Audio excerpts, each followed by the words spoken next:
যে বলে বৈষ্ণব মরে সে এক মূর্খ, শব্দরূপে তুমি প্রভু এখনো সে মূর্ত। বৈষ্ণবের মৃত্যু হয় বাঁচিবারও তরে, হরিনাম প্রচারিতে বাঁচেন সংসারে। হরে কৃষ্ণা। আজ ছিল রঘুনাথ দাস গোস্বামী, ছিল কৃষ্ণদাস কবিরাজ গোস্বামী, আজ ছিল রঘুনাথ ভট্ট গোস্বামীর তিরোভাব তিথি মহোৎসব।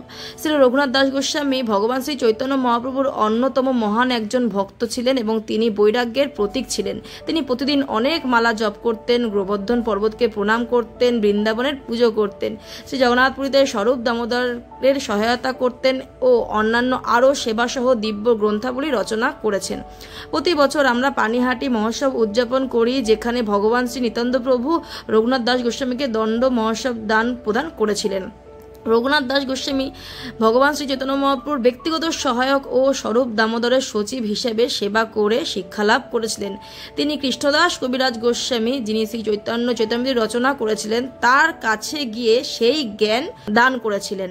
আর আমরা শ্রী কৃষ্ণদাস কবিরাজ গোস্বামীর জীবন থেকে শ্রী চৈতন্য মহাপ্রভুর মহিমা বর্ণনের জন্য, তার আত্মনিবেদন ও তার বিনম্রতার জন্য তার কাছ থেকে অনুপ্রেরণা লাভ করতে পারি। কৃষ্ণদাস কবিরাজ গোস্বামী মহারাজের জন্যই কিন্তু আমরা চৈতন্যমৃতি পাঠ করার বা জানার, মহাপ্রভুর জীবনী সম্পর্কে জানার অসাধারণ সুযোগ পেয়েছি। তিনি বৃদ্ধ বয়সেও স্বাস্থ্যের প্রতিকূলতার সম্মুখীন হয়েও শ্রী চৈতন্যমৃতি রচনার মাধ্যমে ভগবান শ্রী চৈতন্য মহাপ্রভুর সেবায় দৃঢ়ভাবে যুক্ত ছিলেন।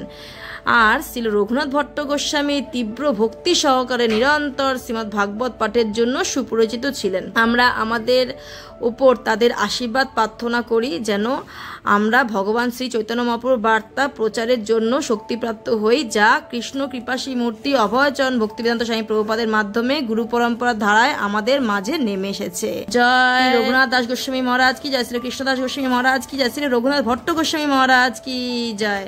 হরি বল।